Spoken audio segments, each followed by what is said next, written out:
Malamang ay nakalipad na patungong Australia ang veteranang aktres na si Miss Celia Rodriguez. Natapos na kasi ang karakter niya bilang si Pilar sa seryeng FPJ Batang Quiapo ng ABS-CBN na pinagbibidaan ni Coco Martin. Matatandang may nabalita na dito tungkol sa magaling na aktres aalisin na sa sikat na serye dahil sa high blood. Yes, sa tuwing nagagalit o umiinit ang ulo ni Miss Celia ay may nakabantay ng medic sa set dahil tumataas ang kanyang blood pressure. Kaya nag-aalala ang buong production dahil baka may mangyaring hindi maganda kay Miss Celia at maging ang anak niya ay nag-aalala rin kaya pinayuhan nila ang nanay nilang umuwi na ng Australia.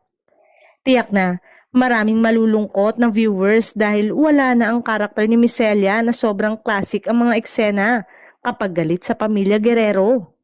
Mukhang mamimiss din ni Chanda Romero ang mama Pilar niya dahil ilang araw na lang siyang mapapanood sa serye at bababu na rin. Sino na kaya ang magiging #1 kontrabida ngayon ni Tanggol sa kwento? May bagong karakter na naman kayang ipapasok sa seryeng kapalit ng veteranang aktres?